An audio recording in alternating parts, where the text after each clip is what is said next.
Fala pessoal do canal, tudo bem com vocês? Estou aqui então para falar um pouco sobre a polinização da pitaia, né? Que é um assunto às vezes muito debatido porque muitas pessoas, né, têm algumas dúvidas relacionadas à polinização. Se é necessário realmente fazer a polinização manual para que ocorra a frutificação, em qual momento que deve ser feito e como que deve ser feito. Então, aqui no canal Agrecia, a gente traz um vídeo explicando um pouco sobre como que se faz a polinização nessa frutífera.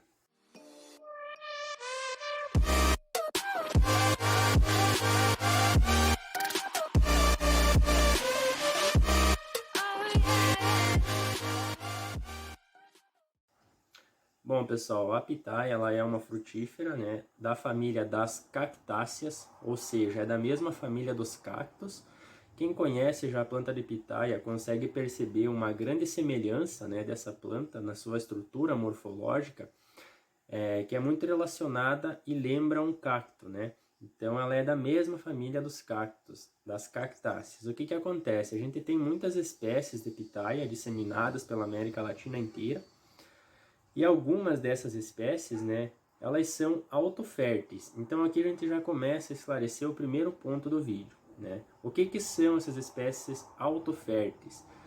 Bem, pessoal, nessas espécies de pitaia, o pólen que é produzido na flor, ele serve para polinizar a mesma flor. E na maioria das vezes, né, essa polinização, ela não precisa de nenhuma interferência manual ou de até mesmo do inseto polinizador, porque as estruturas reprodutivas masculinas, né, que é onde o pólen é produzido, nas anteras, né, ela consegue alcançar a estrutura reprodutiva feminina, que é o estigma, e em consequência disso a polinização ela ocorre de forma natural quando a flor está fechada, né? É bom esclarecer um ponto muito importante, que a flor de pitaia ela abre somente no período noturno. Então dificilmente a gente vai ver uma flor de pitaia aberta durante o dia. Pode acontecer, mas vai ser nas primeiras horas da manhã, né, logo após o amanhecer. Algumas horas, né, nesse período a flor de pitaia ela pode se encontrar aberta, mas é muito difícil. O que que acontece? Na maioria das frutíferas, né, o principal polinizador, né, são as abelhas, né, que são muito importantes aí para o nosso ecossistema. No entanto, no período em que a flor da pitaia ela se encontra aberta, que é no período noturno ou nas primeiras horas da manhã, né, as abelhas elas não estão trabalhando, né, porque esse não é o horário preferencial de trabalho delas. Ou se elas estão trabalhando é numa quantidade muito pequena. Então elas não conseguem estar realizando a polinização nas flores de pitaia. Então a polinização natural, ela depende somente da própria flor ou de alguns insetos que, né, são noturnos principalmente, como por exemplo o morcego beija-flor. Vejam só, muita gente duvida disso, né? Mas eu afirmo para vocês que sim, o morcego beija-flor em específico, que não é aquele morcego hematófago que se alimenta de sangue, ataca animais e pessoas, e sim é uma outra espécie de morcego que se alimenta de frutos, de néctar principalmente, né? E ele frequenta muito as flores que se abrem durante a noite. Então sim, esse é um dos principais polinizadores da pitaia. Em regiões em que esse morcego ocorre, ele pode sim estar fazendo a polinização da flor de pitaia com muita eficiência, porque ele possui um aparelho bucal, né, muito longo, né, que facilita, né, e permite que ele consiga fazer a polinização da forma correta na pitaia. Porque como a gente vai perceber, ao longo do vídeo vai aparecer uma imagem para vocês, a estrutura feminina, né, da flor da pitaia, que é o estigma, possui um tubo polínico muito longo, né? Então o morcego beija-flor, né, ele tem a capacidade de fazer, né, a introdução do pólen, né, quando ele vai retirar o néctar da flor, lá no local certo que vai fazer com que ocorra a fecundação de forma segura. O que que acontece? Nessas espécies que são autoférteis, quando a flor se fecha, geralmente as estruturas femininas e masculinas se encontram quando ela está fechada.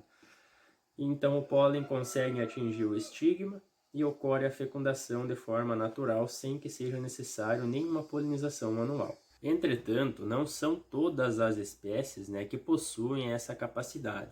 Então é necessário que se faça uma polinização manual, de preferência uma polinização cruzada.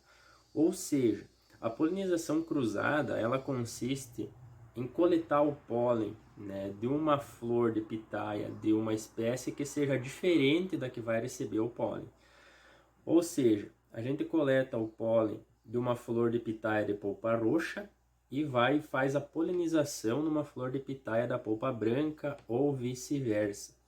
Muitos trabalhos, muitas pesquisas indicam, né, inclusive com fontes referenciadas na Embrapa, de que fazendo a polinização cruzada, né, a gente consegue obter frutos de maior qualidade, né, de maior tamanho, de melhor sabor, com maior grau Brix, né, com maior quantidade de açúcar presente, através, né, da realização da polinização cruzada, onde ocorre essa troca de pólen entre espécies de pitaia diferentes.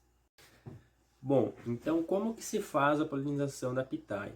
Primeiramente vamos fazer uma explicação aqui no vídeo, depois a gente vai para o campo mostrar na prática como que é feita a polinização da pitaia.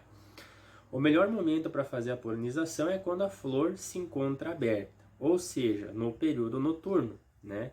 Como eu expliquei anteriormente, a flor só se abre, né, no período noturno ou nas primeiras horas da manhã a gente vai encontrar ela aberta. Então a gente vai lá, né?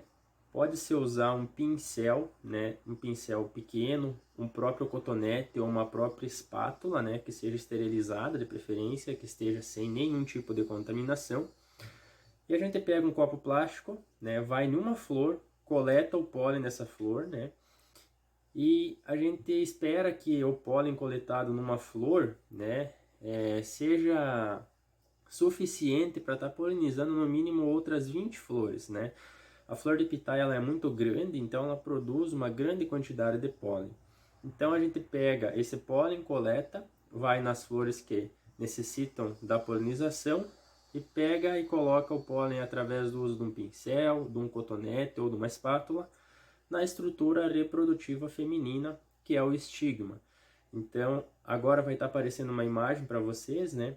Mostrando um pouco das partes morfológicas aí da flor, onde a gente tem as pétalas, né, que na maioria das vezes são brancas, em todas as espécies, as anteras, né, que são onde é produzido o pólen, que é a estrutura reprodutiva masculina, o estigma, que é a estrutura reprodutiva feminina, que vai receber o pólen, e através do tubo polínico, que é aquela estrutura que vai lá na base da flor, né, no receptáculo floral, vai fazer a germinação e a fecundação, né, para que ocorra a frutificação.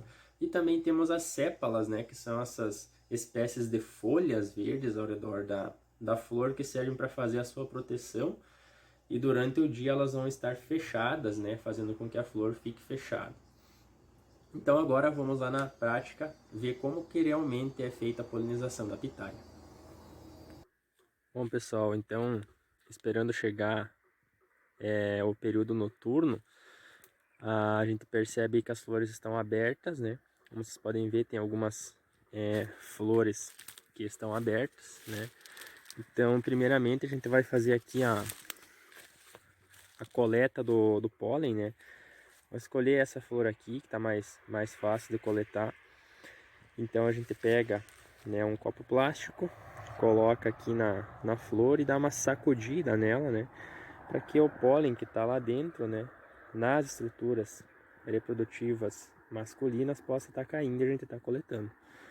Então aqui eu já coletei, né, um pouco de pólen, como vocês podem ver, e ele já vai ser suficiente para polinizar aí uma leva de flores, né, para você estar observando como é que é feita a polinização.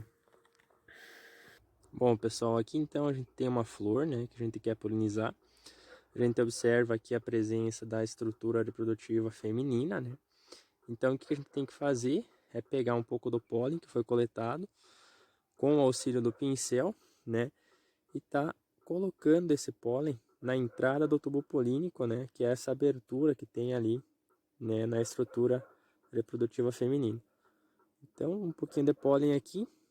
Ok, essa flor ela já está polinizada. Então agora, a partir desse momento, né, provavelmente ela vai amanhecer e vai fechar e ela não vai mais abrir. A partir do momento que ocorre a polinização, ela não abre mais. Uma coisa importante, galera, que eu queria mostrar para vocês, né, é o tamanho do tubo polínico, né, que é essa estrutura ali, né, uma espécie de tubo que sai do ápice aí da estrutura reprodutiva feminina e vai lá para dentro na base, né, do receptáculo floral. É a partir desse tubo, né, que vai ocorrer a germinação, né, do grão de pólen e vai conseguir fazer a fecundação no óvulo que se encontra lá embaixo no receptáculo floral. E aí vai ocorrer a formação do fruto e o seu crescimento e desenvolvimento. A gente consegue diferenciar, né, as espécies que são autoférteis daquelas que não são, justamente por isso. Percebam que a estrutura reprodutiva masculina, que é essa que está produzindo os pólens, né, as mais pequenas, elas estão muito longe da entrada do tubo polínico, né, que é a estrutura feminina possui. Então, por isso que a gente tem que vir fazer a polinização, porque quando a flor fecha, né, o pólen não consegue atingir a entrada do tubo polínico, né, para que ocorra a polinização de forma natural, né. Coisa que nas espécies que são autoférteis, a gente observa que o tamanho do tubo polínico é bem menor, né. Então, por isso que quando a flor se fecha, né, a estrutura feminina ela fica no meio, né, das estruturas masculinas, e o grão de pólen acaba caindo de forma natural aqui na entrada do tubo polínico, onde a gente depositou, né, utilizando o pincel. Por isso que elas têm a capacidade de se autofecundarem. Bom, pessoal, esse foi mais um vídeo aqui do canal. E se de alguma forma ele esclareceu algumas dúvidas e te ajudou a entender como que funciona o processo de polinização da pitaia, eu peço que você compartilhe esse vídeo, deixa teu like, deixa teu comentário, uma sugestão para os próximos vídeos e te inscreva no canal para não perder os vídeos da sequência.